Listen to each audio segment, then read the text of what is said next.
Ladies and gentlemen, boys and girls, we are back. CouchPotatoGM.com is the website. Couch Potato General Manager is the YouTube channel. You know it because you're on it. We're here to talk about the Carolina Panthers off-season preview, 2019 edition. Hashtag keep pounding. So before we get to the 2019 off-season preview, let's recap the 2018 season. The Carolina Panthers started the season 6-2. Woo! They was on their way. And then lost 7 straight games. Man. Hurt. You know, interesting stat about the Panthers, they've never had back-to-back winning seasons. They were this close last season. Cam Newton, just the shoulder. That's where the blame is going on why the team fell apart. They also had issues along the offensive line, injuries, of course, and the secondary, man, they weren't getting enough pressure on the quarterback, and I think the secondary kind of, took a hit. They couldn't cover forever out there. So what do you guys think about the 2018 Panthers? I mean, you pretty much said it, Cam Newton. Your quarterback get banged, or he's out there trying to be Superman. I'm thinking this double check. It's this right here, and he was trying to, be Superman. You can only be Superman for so long, and what do you call that thing? It's a turnstile. That's what it is when you go to Disney. You walk through the thing, and then they got the metal detector, but you got to go through the turnstile, and the offensive line was basically a turnstile for him, and if you can't protect your quarterback, but he doesn't do a good job also protecting himself. I know he's big, he's Superman, but you going that shoulder, man. It took a lot of hits over his career. I mean, but he can't be Superman if he's not doing that. You know what I mean? Gotcha. So that's just a part of the game. But if we can reduce the amount of damage he's going to take, outside of that. We need to do that, but I mean, they tried. They went out and they got a what's it, Khalil? They got another Khalil, put him on the squad from Minnesota, and it didn't work out. But Cam actually, statistically, had one of his better pass season completion percentage. A lot of short throws to Christian McCaffrey, DJ Moore, and like I said, the injury, man, the shoulder, man. So was it the shoulder why the Panthers fell off, or you think it was a bigger problem in Carolina? No, I mean, I think certainly Cam's health had a lot to do with it. I think that goes a long way. I mean, anytime the starting quarterback isn't, at optimal strength, you're going to probably struggle a little bit. You know what I mean? I thought the lack of a vertical threat in this offense really hurt them. They got Troy Smith though. Oh, come on, man. Milk carton, as you like to say, milk carton. Christian McCaffrey was terrific. In terms of when they ultimately turned the reins over to Christian McCaffrey. We joked about it. He couldn't get in the end zone, and then there was a flurry of TDs towards the end of the season. We know what he can do as a receiver out of the backfield as well. He was terrific. There was a lot of questions. We had questions going into the season about how the Air Coryell, North Turner's offense would work with this group of weapons. Greg Olsen getting injured, hurt. We like Ian Thomas. We like what we think he can develop into, but certainly not having Greg Olsen, that leader, Cam's security blanket out there, hurt that offense as well. So there was a multitude of things. Your receiving core, you mentioned Torrey Smith, wasn't really a part of the offense. DJ Moore, we like what the skill set is particularly in terms of what he does after the catch. He's not polished yet. He still has some development that needs to happen. So there are guys that are going to have to raise their level of play, and of course they're going to have to do a better job of keeping Cam healthy as far as the offense is concerned. Defensively, they're going to have to replenish that defensive line. That's where they used to win games. Of course, a lot of the attention goes to that second level, that Kuechly and Thomas Davis was no longer there, and Shaq Thompson, those guys flowing sideline to sideline making plays, but it started up front. It started up front with K'Wan Short and that pass rush, and they don't necessarily have that anymore, so they have to address that as well. Yeah, because Peppers is now retired, so really they have Mario Addison, and they're looking for another edge rusher over there, man. So they got Brian Cox Jr. You seen him? Okay, y'all seen him? It's a Gator. That's why we mentioned him. No, I just I see his name. I mean, he's out there. You know what I mean? But yeah, I mean, let's talk about the what can they do in free agency? What can they do in this draft upcoming that they can? I mean, you tell us. I mean, they're in good position, right? They need what? They need offensive line. Yeah. And they need pass rushers. Meat and potatoes offseason for the Panthers. Trenches. They only have $17.45 million in cap space. They could let go of a Toy Smith who was on the back of a milk carton. Stop paying a guy who's not showing up. Add a couple million more dollars, and maybe they'll be able to go get a guy. But in terms of the draft, I mean, they're kind of in a really good position. There's plenty of offensive linemen that are going to be there come their pick, and defensive line wise, it's heavy. Strong, man. It's heavy. It's strong. It's deep. I want to talk about the offensive line position a little bit, because I think there's a bit of a misnomer, and you guys can speak to it better than I can, certainly at this juncture. Is there seems to be this thought process that there's a lack of talent along the offensive line. That's false, man. I don't think there's an Orlando Pace, a Joe Thomas guy. Yeah, they know like the number one pick, right? 15-time All-Pro. Exactly. Probably not that particular guy. But they got a lot of quality offensive linemen, starting with Jonah Williams from Alabama. Mm-hmm. He could move inside the guard. Juwan Taylor, this guy's footwork, run blocking prowess. I don't think he'll be available that late for the Carolina Panthers at 16. The guy that will be there is Garrett Bradbury from NC State, the center. That's exactly what Carolina needs, is a center. He can make your offense better. We've seen what Alex Mack did for the Falcons a couple of seasons ago. He just changed that whole offensive line. So you got Bradbury, Cody Ford can play guard. Mm-hmm. Who else I'm missing? Andre Dillard. Mm-hmm. He's a tackle. I know Darrell Williams, he's testing the market, so you might not be able to bring him back. But they do have Taylor Morton and Khalil at tackles. But I think an upgrade is still a possibility. It's still a possibility. Interior offensive line is a lot of guys. Some guys in the second round, like Eric McCoy from Texas A&M. I like him a lot. So there's a lot of depth across the offensive line.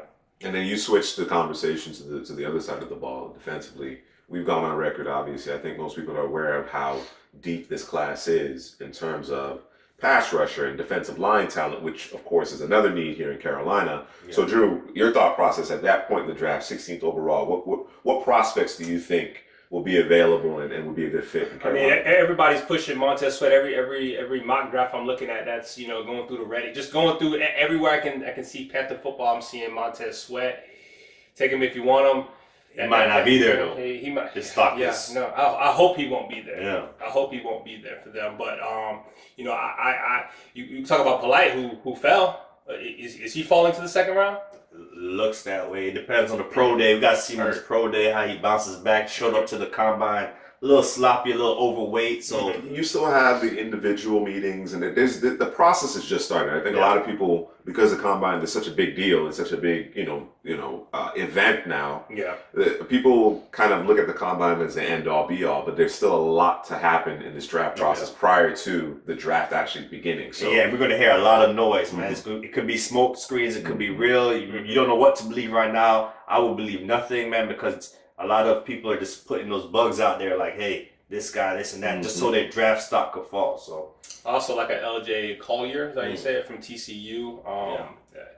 I think he'd be a great addition there. But like I said before, the Panthers are in a really good position to either go offensive line or defensive line, and whether they do one or the other, when they come back in the second round, they're still in a good spot. I hate talking about the Panthers and how they're in a good spot, but they're in a good spot. Hey, man. Hey, it is what it is. I want to go back to the offensive line real quick, and I want to talk about, every time there's not and this is specifically, most of the time it happens for the offensive line. You talked about, where, the draft mix, this isn't they were killing the offensive line, whether it be the inside, the interior guys, or the tackles. If there's not a top flight guy, it's like the class itself is it's not good. And to me, I got to disagree. Like you guys said earlier, there's plenty out there. Quality. Yeah. My thought process with respect to offensive line play in general is that it's deteriorating. Agreed. At the NFL level, and certainly at the collegiate level, the prevalence, the pervasive nature of all the zone schemes and just getting in guys' way and throws at the line of scrimmage where guys aren't necessarily having to hold up for any period of time, which means, a lack of emphasis on technique.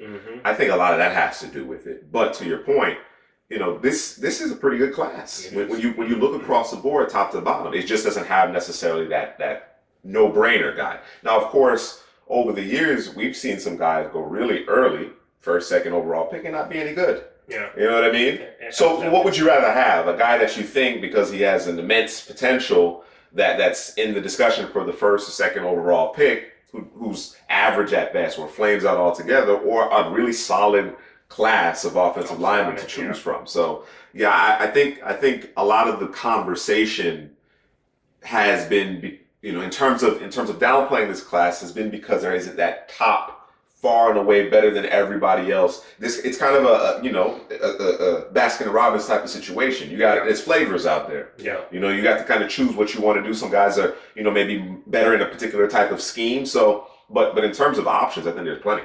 Yeah, man. And then later in the draft, the Panthers also address secondary help. I know they've addressed it previous drafts with Dante Jackson. He's probably the best corner in Carolina. Rashawn Golden. He's probably going to step in at safety, but I still think signed Eric Reed. I still think they need help at corner. Bradbury, is he the long-term answer there? Slot corner. I know Corn Edler, another guy that was drafted there, kind of struggled a bit last season. So thinking about the secondary later in the draft, and also Christian McCaffrey. I know C.J. Anderson left Carolina. That was, poetic justice. Wow. But they ain't win a Super Bowl, so it's all good. You're right. I just want to touch on that really quickly as you bring it up. Yeah. I think there was a role for C.J. Anderson. Yeah. Why wouldn't there be a role for C.J.? I understand not wanting to take Christian McCaffrey off the field. Yeah. I completely understand that, given what he can do. But you can line Christian McCaffrey up in the slot. I was just gonna say you know what I'm saying? Yeah. You can run a jet sweep action with him. I know they have some receivers they like to do that with, whatever the case may be. I don't think that offense was explosive enough to say, hey, you know what?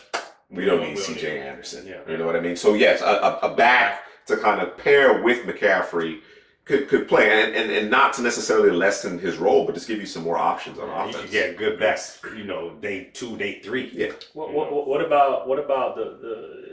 It's a small elephant, but it's an elephant about that size. Can we get my man Cam a number 1 receiver? Can we do it? Can we do it? Because Funches is that not what they did this past draft? DJ Moore. I mean, in the manner they use him, no. Well, I'm gonna go back to your evaluation of DJ Moore. You really love the potential, what he brings to the table, what he's really good at, which is in terms of creating yardage after the catch. Yes. You also mentioned that he was not a polished receiver. Yes. All right. That's why he wasn't your number 1 overall. Many people had him as the first overall receiver in last year's class. He wasn't that for you guys, although he was among your top 5. Liked him a lot. Yeah. Liked him a lot because there was work to do. Okay, now you get another offseason with the NFL coaches. The thought process has to be that DJ Moore is going to develop. You talked about the cap space. We mentioned it at the top. This is a meat and potatoes approach. Yeah. You know what I mean? The what's the other boy? The Curtis Samuel selection a couple of seasons ago. Yep. DJ Moore. You bring in Jarius Wright. You draft Ian Thomas. Those guys are going to have to play. They're going to have to step up.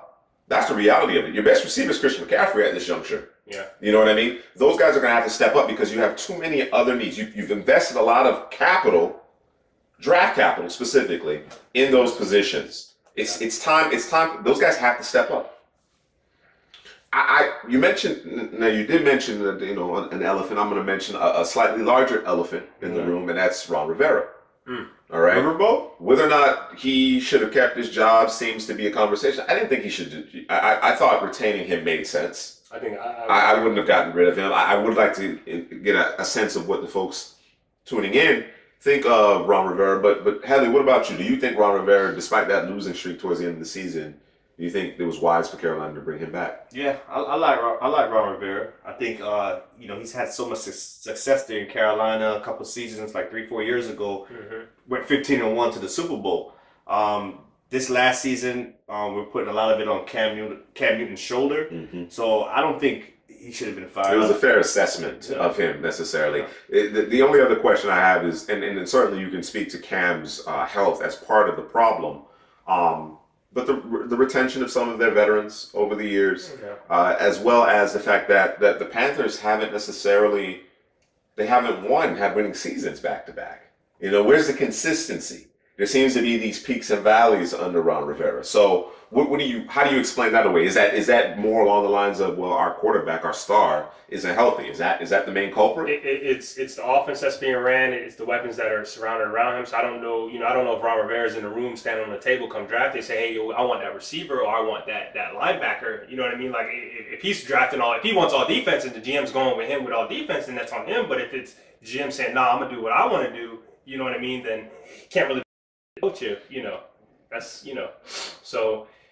It all depends, man. But those past seasons have to be more about the offense than the defense, and more about getting Cam Newton his weapons. And well, I thought the year that they went 15-1, I thought they were going to be terrible. I looked at their offensive line, and they had Blindside out there, and I thought he was going to get eviscerated, and they were phenomenal.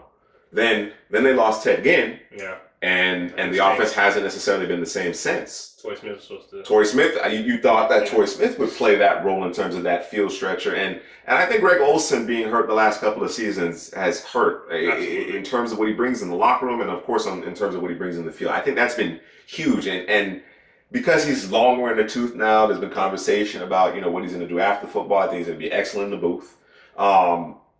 There hasn't been a lot of emphasis placed on that, not nationally.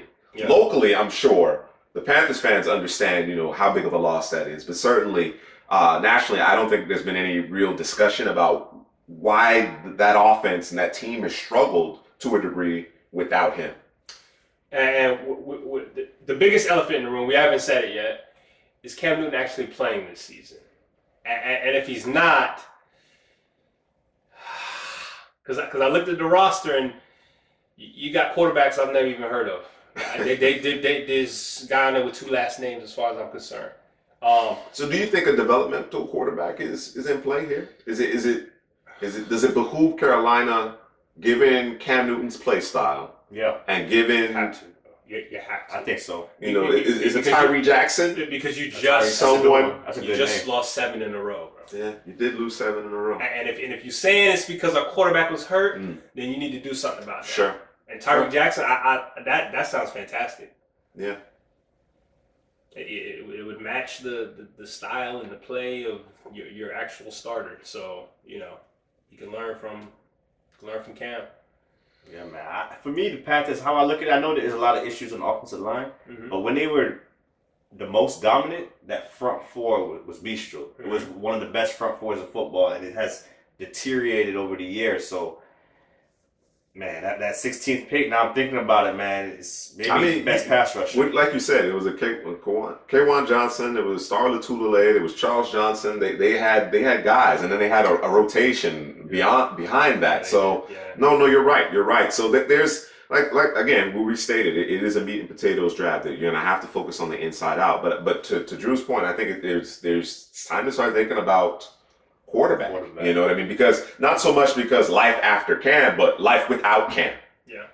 It's not pretty. And let me hit on the defense real quick. This is one of the few teams that has played a 4-3 defense base and stayed in it.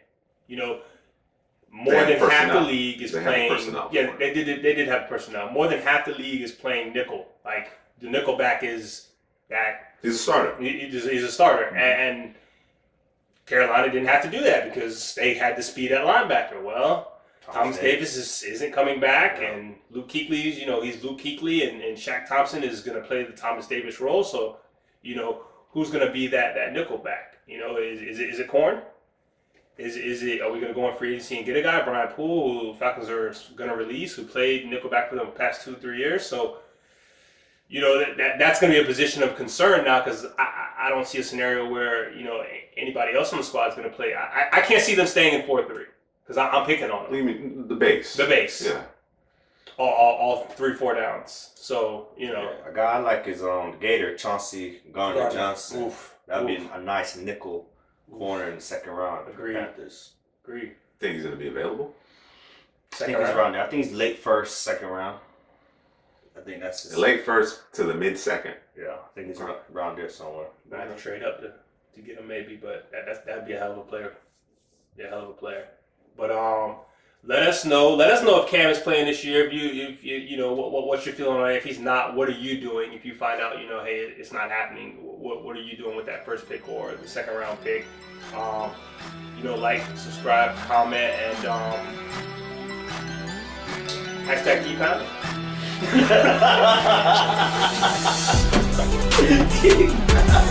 I wanted to say something else, but I forgot, bro.